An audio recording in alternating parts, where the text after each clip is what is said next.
Dios les bendiga, mis amados hermanos, en este día. Amigos oyentes, estamos agradecidos de Dios porque nos da y nos ha regalado una oportunidad más de vida, de esperanza, de salud. Y estamos felices de poder en este día comunicarnos para aprender de la palabra del Señor. Estoy muy agradecida de Dios porque me da este gran privilegio de estudiar la palabra de Dios, y mientras yo transmito esta enseñanza, también yo aprendo, porque yo necesito mucho de el amor de Dios, de su palabra, de su dirección, que podamos seguir adelante. Vamos a orar, amados, antes de comenzar esta preciosa clase, y esperamos terminar este capítulo 1 del libro de los Romanos. Buen Dios y Padre Celestial, te alabamos y glorificamos tu nombre, Señor. Te damos gracias porque es tu voluntad que aprendamos de tu palabra. Es tu voluntad que seamos dirigidos a través del Espíritu Santo por esta preciosa palabra que nos has dejado. Te pido, mi Dios, que todas las personas que se reúnen, que se interesan en aprender de tu palabra, reciban, Señor, la consolación, la sanidad, la revelación a través de tu palabra, porque tu palabra dice, Señor, que es como espada de dos filos, que penetra hasta el alma y va hasta las coyunturas, queriendo decirnos, Señor, que tu palabra es poderosa para todo aquel que quiera recibirla. Bendiga, Dios mío. Bendiga mi vida, Dios mío. Yo necesito de tu presencia. Yo necesito de la dirección de tu Espíritu Santo. Que cuando yo transmita este mensaje que es de tu santa palabra, mi Dios haga efecto en cada vida, porque tu palabra es poder. Gracias te doy en el nombre de Jesús. Amén. Bien, amados. Recordemos que la semana pasada nosotros nos quedamos en el versículo 16 del libro de Romanos, capítulo 1. Y Pablo nos decía que él no se avergonzaba del evangelio porque era poder, tenía poder. No se avergonzaba del evangelio porque traía salvación, porque él había recibido de parte de Dios este cambio, el poder de la palabra. Y él había experimentado más que nadie cómo Dios se reveló a él, y a través de esa revelación allá en Damasco, él pudo tener un encuentro personal con el Señor. Y cuando él tuvo este encuentro personal con el Señor, fue para siempre. Ahora vamos a comenzar una nueva enseñanza muy interesante en la cual tenemos que poner en práctica. Vamos a comenzar leyendo el versículo 17 del capítulo 1, porque en el Evangelio la justicia de Dios se revela por fe y para fe, como está escrito, mas el justo por la fe vivirá. En este versículo es tan poderoso, tiene una esencia de prácticamente de lo que nosotros podemos aprender de aquí del Evangelio. Se encuentra el fundamento de la cual esta epístola a los romanos reposa. Dice que porque en el Evangelio la justicia de Dios se revela. La justicia, la soberanía de Dios. Y esta soberanía de Dios está disponible para todos los pecadores, para todo ser humano. Y no solamente el Evangelio revela la justicia de Dios, sino que la justicia de Dios no se puede alcanzar porque lo que usted hace por medio de obras. Esta justicia de Dios, esta soberanía de Dios, que es revelada al hombre, solamente podemos alcanzar por fe. Solamente por la fe. ¿Por la fe en quién? Por la fe en Jesucristo. Porque a través de esa fe, dice la Biblia, oiga, dice porque es revelada por fe y para fe. La fe en la fe no es eficaz. La fe en la fe es la fe normal que usted puede tener, que usted puede pronunciar diariamente, pero la fe en Dios es una fe que tiene un fundamento escritural y esa es la que tiene poder. Nosotros tenemos que aprender que el sacrificio de Jesucristo se revela por la fe. Y es proseguida por la fe. Y esto es para vivir en la fe. Vamos a leer el libro de Habacuc. Y vamos a leer que el capítulo 2 y el versículo 4. He aquí que aquel cuya alma no es recta se enorgullece, mas el justo por su fe vivirá. Hay dos diferentes situaciones que aquí habla Habacuc y es bien interesante. Dice, he aquí que aquel cuya alma no es recta se enorgullece, mas el justo por su fe vivirá. La palabra de Dios es bien clarita cuando nos quiere hablar de parte del Señor. Vamos a leer Gálatas capítulo 3, versículo 11. Y que por la ley ninguno se justifica para con Dios. Es evidente, porque el justo por la fe vivirá. Es que nadie puede ser justificado si no es a través del sacrificio de la cruz. Nadie puede creer que puede vivir haciendo obras y que a través de las obras va a alcanzar la salvación. Solamente es a través de Jesucristo que se revela la fe. En la fe y para que el justo viva por la fe. El justo vivirá por fe. Esto es una enseñanza para todo predicador y maestro. Debe ser explicada y expuesta completamente por las Escrituras. La palabra justo, fíjese que aparece 90 veces en este libro. Porque la justicia es necesaria. La justicia es provista por Dios. La justicia es verdad. Y esto tiene que ver con la fuente de vida.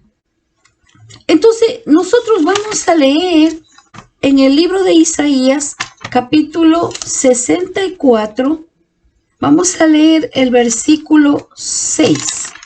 Si bien todos nosotros somos como suciedad y todas nuestras justicias como trapo de inmundicia, y caímos todos nosotros como la hoja, y nuestras maldades nos llevaron como viento. Entonces, nuestra justicia es trapo de inmundicia. El hombre debe abandonar su sucia justicia si quiere ser revestido de la justicia de Dios. Y la justificación se recibe solamente cuando somos perdonados debido a la muerte de Jesucristo, a su resurrección. Él lo hizo todo para que el hombre pueda tener esa completa libertad de venir a Cristo.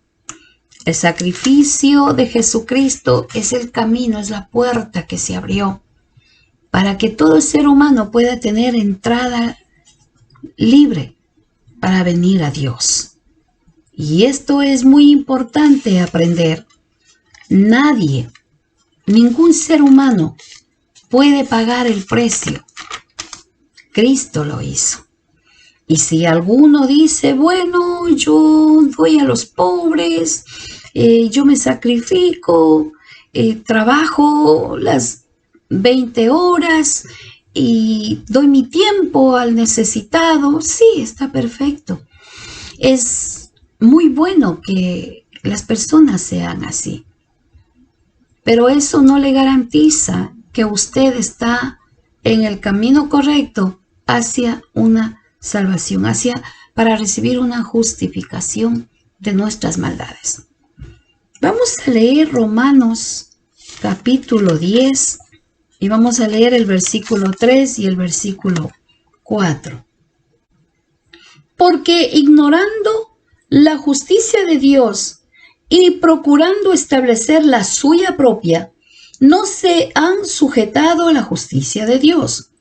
Porque el fin de la ley es Cristo, para justicia a todo aquel que cree. Fácil, bien fácil. El Evangelio, cada vez que yo estoy aprendiendo de la palabra de Dios, veo que no es tan complicado como me enseñaron. El Evangelio es fe, es creer, aceptar el sacrificio, creer en la palabra, creer en Dios, porque el resto lo hace Dios. ¿Ve? La justicia propia del hombre es abominación para Dios. Cuando muchas personas se justifican a sí mismas y dicen yo no soy malo, yo soy bueno, cuando a mí me piden ayuda yo nunca niego, yo no cometo asesinatos, yo soy un hombre de bien, no tengo vicios, me gusta la fidelidad, pero esa justificación del hombre es abominación ante Dios. Es inaceptable. Nosotros necesitamos la justicia del Señor Jesucristo y esto lo tenemos que recibir por fe. Pablo resume el Evangelio y nos habla de que el poder de Dios a través del Evangelio no es para destrucción, sino para salvación. Y en este versículo Pablo se da la revelación de Dios y nos dice que la justicia es revelada para el hombre. Vamos a leer los versículos 18 y el versículo 19. Porque la ira de Dios se revela desde el cielo contra toda impiedad e injusticia de los hombres que detienen con injusticia la verdad. Porque lo que de Dios se conoce les es manifiesto, pues Dios se lo manifestó. En este versículo 18 y 19 comenzamos una nueva enseñanza desde este versículo en adelante, desde el versículo 18 al versículo 32 de este capítulo 1. Nos encontramos con el concepto de la ira de Dios.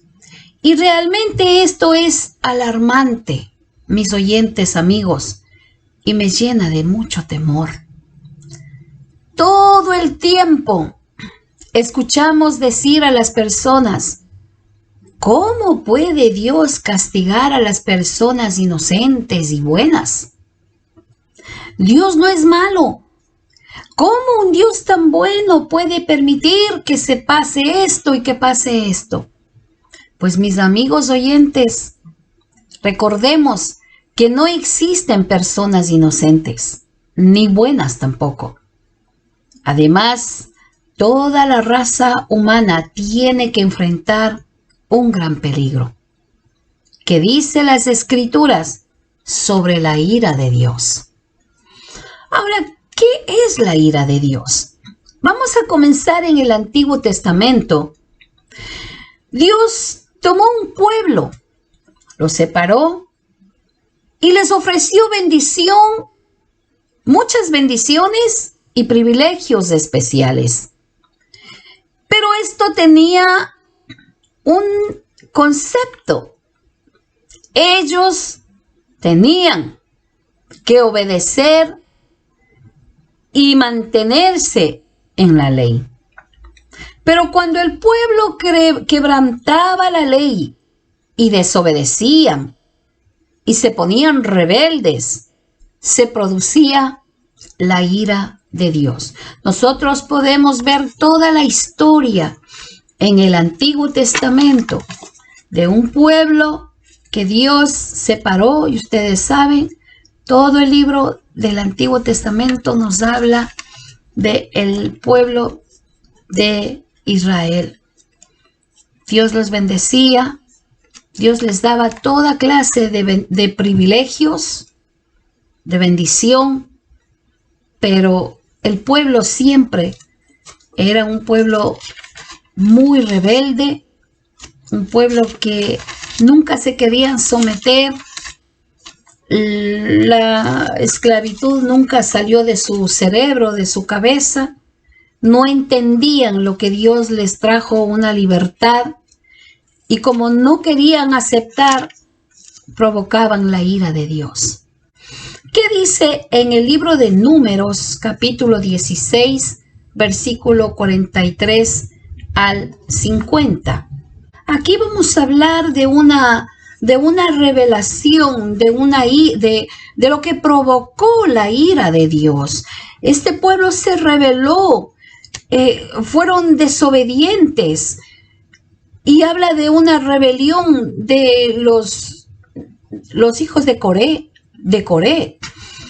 que Moisés tuvo que inmediatamente mandar que se hiciera una expiación especial por el pecado del pueblo.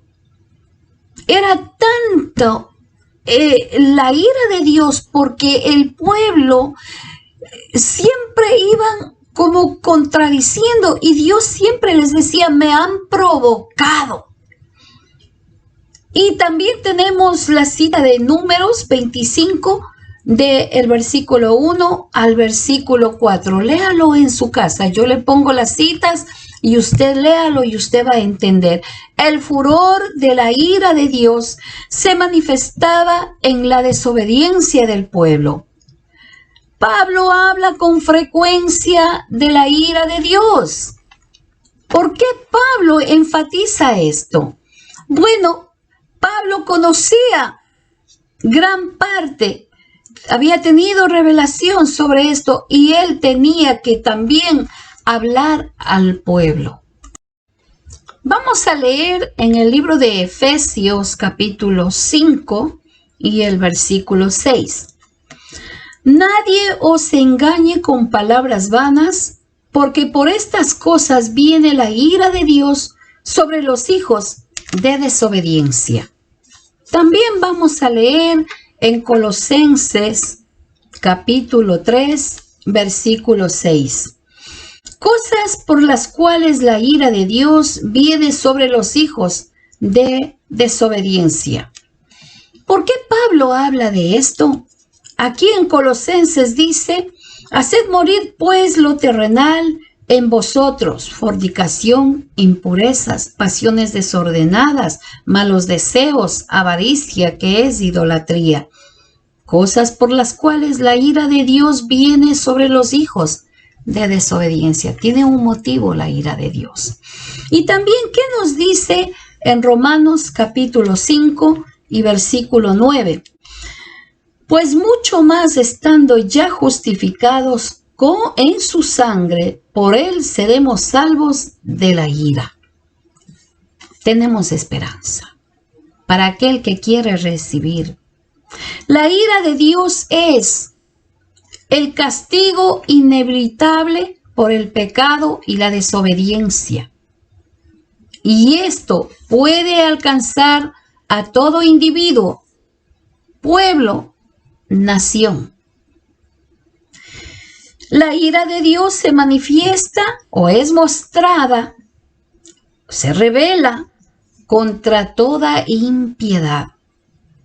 La ira de Dios es la resistencia del hombre contra la verdad de Dios. Es terrible esto. Es un tema bien fuerte que realmente nosotros tenemos que meditar. ¿Cómo es nuestra vivencia? ¿Qué es lo que estamos haciendo? ¿Con quién estamos jugando? ¿Qué estamos provocando? Dios. Por eso es que les decía cuando comenzamos el versículo 18, es algo alarmante y me llena de mucho temor, porque yo tengo que pedirle a Dios que Dios tenga misericordia de mi vida, de mi familia, de mi descendencia. En el capítulo 3 del libro de Juan, versículo 36, dice: el que cree en el Hijo tiene vida eterna, pero el que rehúsa creer en el Hijo no verá la vida, sino que la ira de Dios está sobre él. ¡Qué tremendo es esto! Tenemos que pedir sabiduría a Dios. ¿Qué tipo de evangelio estamos viviendo?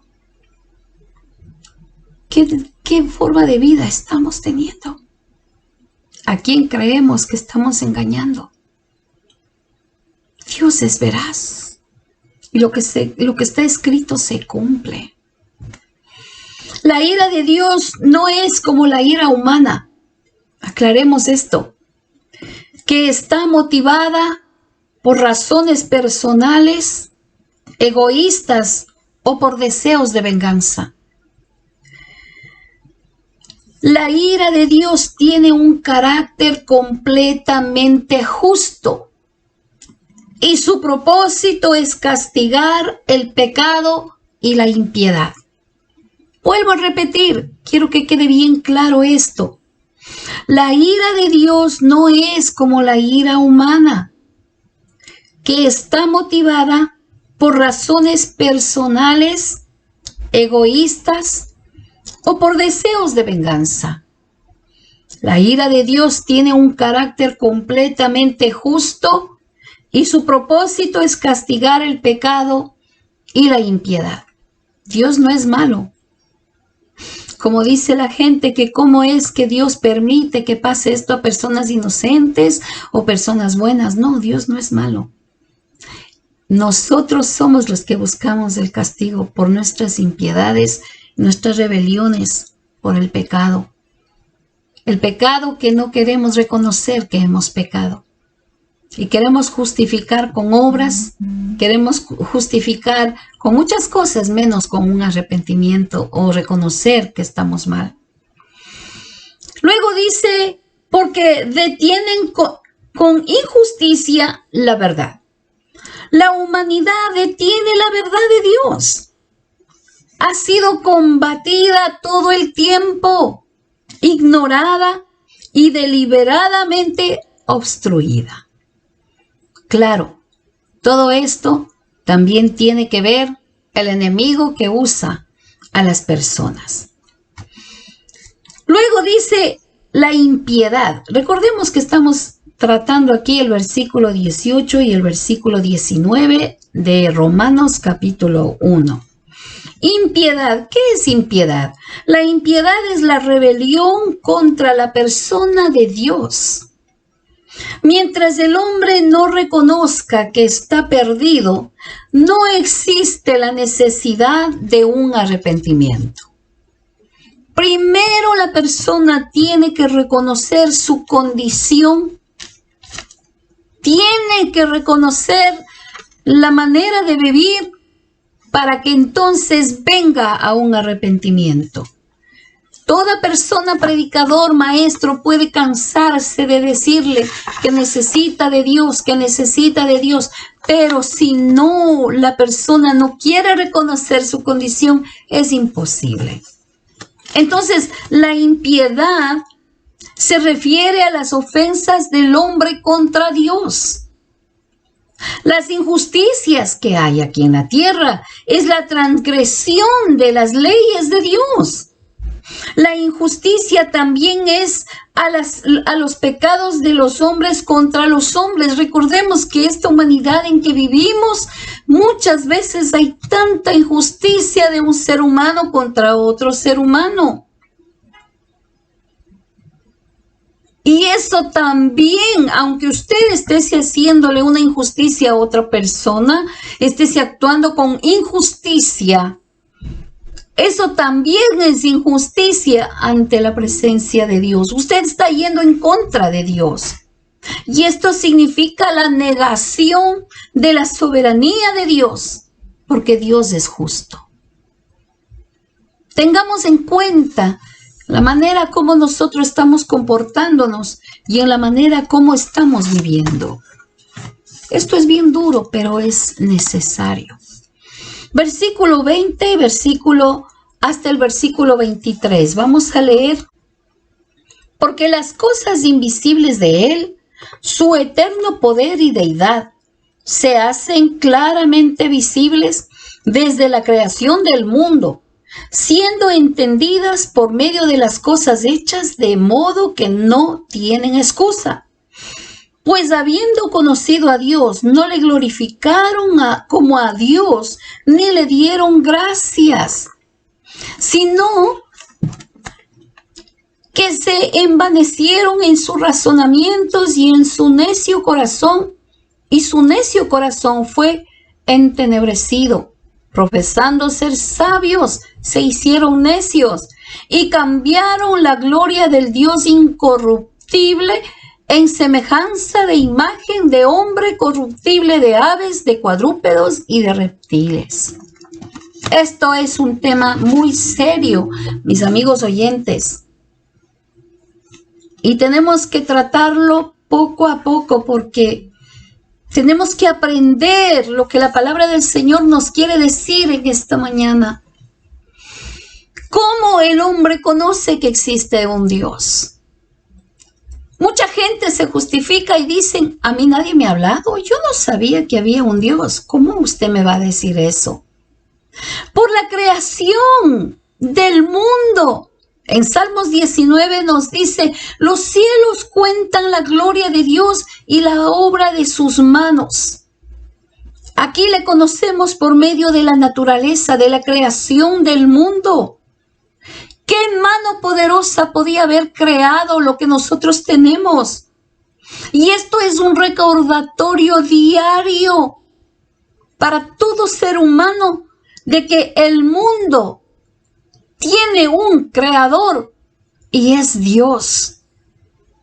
Hoy en día nos habla por su persona y el poderío. Y esto, claro, es invisible, pero para el mundo nosotros podemos ver que se hace visible.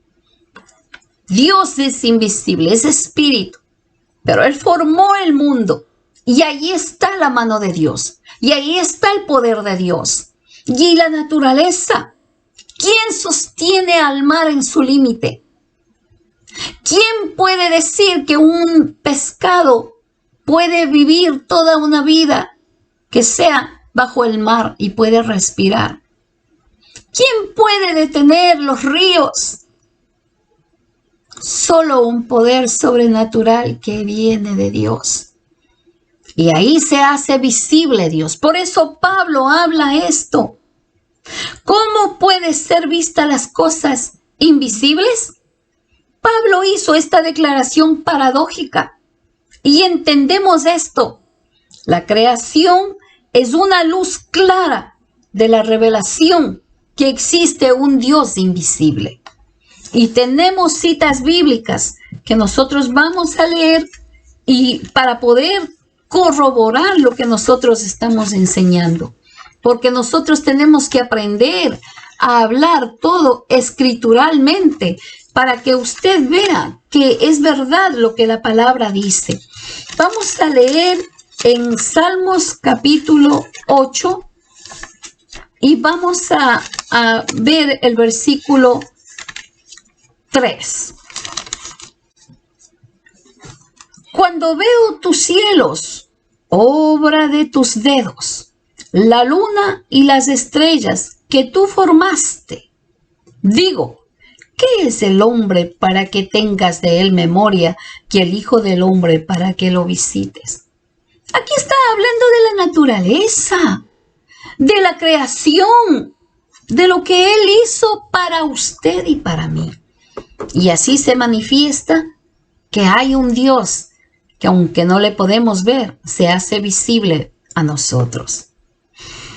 También tenemos Salmos 19 del 1 al 3.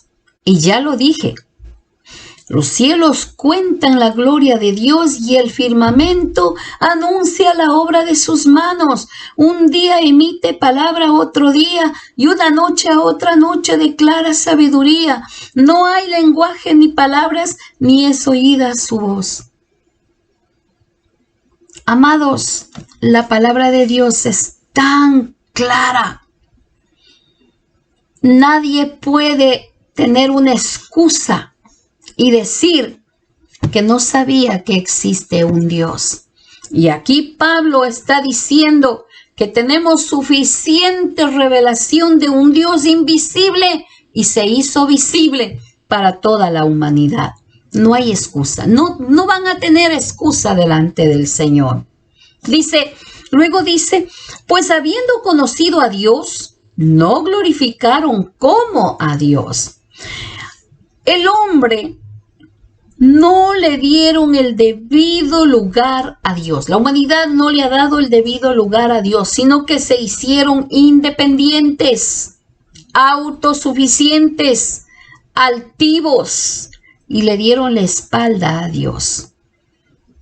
Y nosotros sabemos que cuando el hombre no quiere reconocer que la existencia de Dios, no pueden glorificarle porque no le están reconociendo. Recordemos que hay tanto ateo por ahí, mi amigo oyente, si usted es uno de ellos, Dios existe.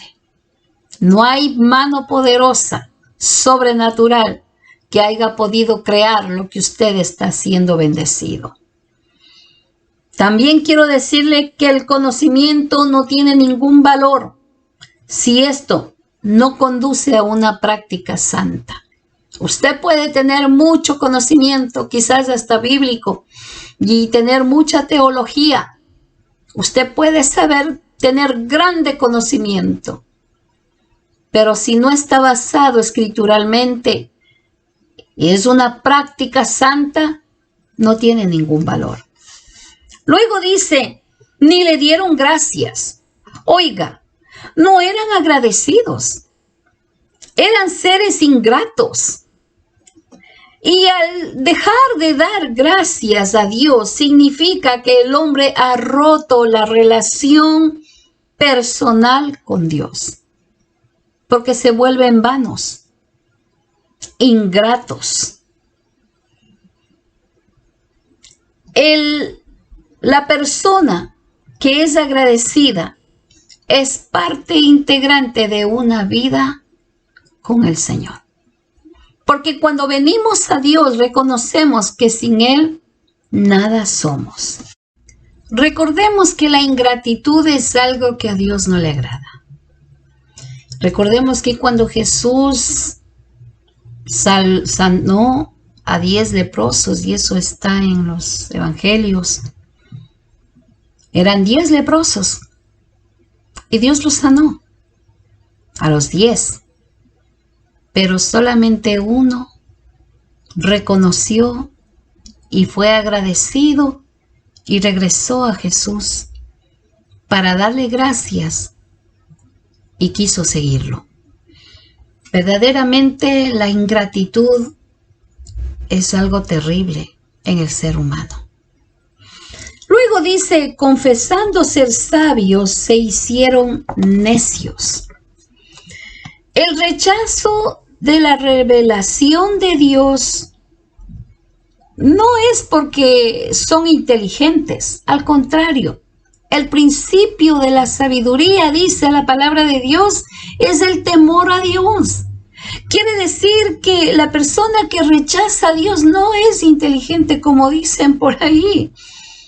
Es que, al contrario, la humanidad se envanece en sus razonamientos y se envuelven necios. Dice el necio en su corazón, no hay Dios. Eso es lo que dice la Escritura. Y el punto es que el rechazo de la verdad de Dios va a permitir que este tipo de personas caen en cualquier mentira, en filosofías de errores, en ideologías humanas, diabólicas de hombres. ¿Por qué? Porque están rechazando la palabra de verdad. Y eso automáticamente, al rechazar, están dando una puerta abierta para que el diablo venga, tome control de esa vida y también traiga con un espíritu de error. Primera de Corintios, capítulo 1 y versículo 21 nos dice, pues ya que en la sabiduría de Dios el mundo no conoció a Dios mediante la sabiduría, agradó a Dios salvar a los creyentes por la locura de la predicación. La sabiduría viene de Dios. Y el hombre que rechaza a Dios no es sabio. Es una persona necia. Una persona que ha perdido el temor de Dios. Es más, tiene su mente cauterizada porque no está reconociendo la verdad. Y es un peligro porque está siendo instrumento. Claramente deja una puerta abierta para que entren espíritus de error y tenemos que tener cuidado con eso. No podemos ser sabios en nuestra propia prudencia, en nuestro propio conocimiento, porque dejamos de ser prudentes. No podemos decir que tenemos todo el tiempo la razón, porque la verdad de Dios nos aclara la mente y nos enseña lo correcto. ¿Qué es lo que nos dice el versículo 24 al versículo 26? Por lo cual también Dios los entregó a la inmundicia en la concupiscencia de sus corazones, de modo que deshonraron entre sí sus propios cuerpos, ya que cambiaron la verdad de Dios por la mentira, honrando y dando culto a las criaturas antes que al Creador, el cual es bendito por los siglos. Amén. Por esto Dios los entregó a pasiones vergonzosas, pues aún sus mujeres cambiaron el uso natural por el que es contra naturaleza. Esto es terrible. Esto es terrible. Y dice, vamos a comenzar a estudiar el versículo, desde el versículo 26, desde el versículo 24 al 26. Dice, por lo cual también Dios los entregó. En la ira justa y el juicio de Dios, entrega al hombre a sus propios pecados, porque su corazón es malvado y como resultado viene la autodestrucción por causa del pecado. Ya que cambiaron la verdad de Dios por la mentira. Cuando el hombre se rebela y desobedece, cambiando la verdad de Dios por la mentira, con su propia elección, porque nadie le obliga, es su propia elección. Recordemos que Dios nos dio el libre albedrío, que eso es la libre decisión. Nosotros decidimos por su propia elección, eligen adorar a toda clase de idolatría y esto conlleva a todo tipo de pecado. Idolatría no es solamente adorar a imágenes, sino que esto también conduce a adorar ídolos. Luego meten la brujería, la hechicería, porque un ídolo que para los choferes, otro ídolo para aquí, otro. Hay ídolos que se hacen hasta para conseguir enamorados, qué sé yo, y eso produce la ira de Dios. Están sustituyendo a Dios. Entonces viene la justa ira de Dios por esta causa. Y esto, como dije al principio de esta clase, no solamente está el peligro una persona, sino también una familia entera, un pueblo, una nación. ¿Por qué? Porque han permitido de que creen que sustituyendo a Dios el poderoso, al que creó los cielos y la tierra, y pueden adorar a ídolos hechos de manos, y ahí viene la abominación para el hombre. Por eso Dios los entregó a pasiones vergonzosas. Ustedes ven que todo conlleva a algo. Así que aquí se demuestra que la depravación horrenda del pagano, del paganismo, recordemos que Pablo escribió esta carta en Corinto. Y aquí existía toda clase de inmoralidad. Aquí en Corinto existía toda clase de inmoralidad sexual, rituales, prostitución, prácticas libres de adoración e idolatría. Muchos escritores, historiadores, dicen que este libro no debería ser parte de la Biblia, este capítulo especialmente, porque se da muchos detalles de la bajeza alcanzada por los seres humanos. Pero esto es lo que Dios quiere que el hombre entienda. Esto es lo que Dios quiere que el hombre reciba y entienda lo que es rebelarse contra Dios. Pero en realidad también vemos la condición que se encuentra el mundo entero en el que vivimos hoy en día. Pablo utiliza el pecado de la homosexualidad del hombre y de la mujer como ejemplo de que Dios se entrega a la inmundicia y a la concupiscencia de sus corazones, de modo que deshonran a sí mismos sus propios cuerpos. Porque cuando Dios nos creó, amigo oyente, amados, Dios nos hizo perfectos. Pero el hombre ha deshonrado la creación de Dios, lo que Dios creó con sus manos. Y esto provoca la ira de Dios. Las Escrituras ponen en claro que se denigra la dignidad humana. Dice las Escrituras que la luz vino al mundo y los hombres amaron más las tinieblas que la luz porque sus obras fueron malas.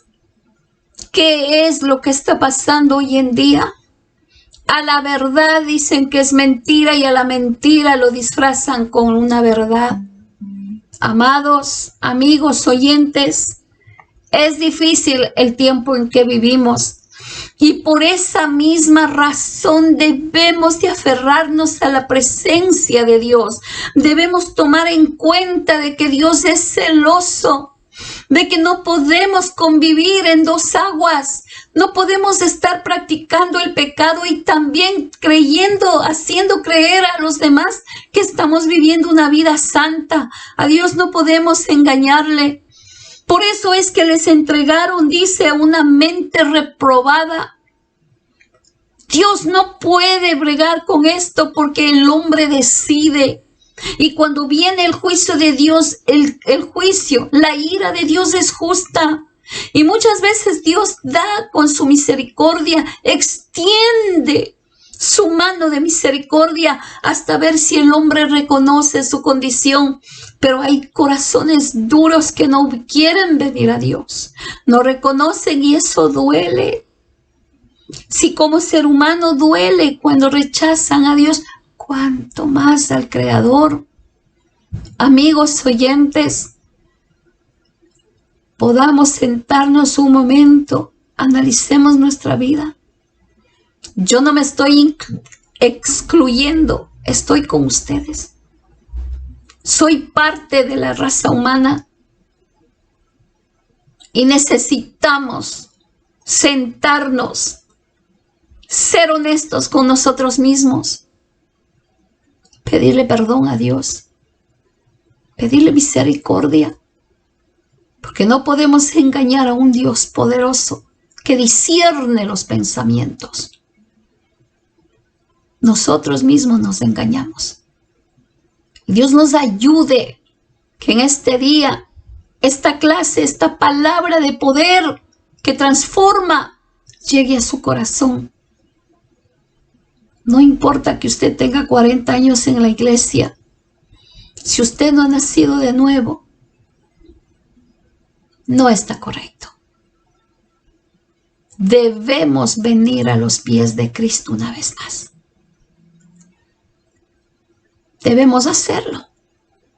Es necesario, porque esta palabra nos trae a una reconciliación con el Padre. Tenga Dios misericordia y nos ayude. Y recuerde que yo me incluyo con usted.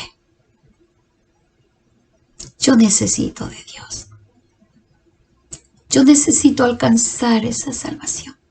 Igual que usted, espero que usted medite.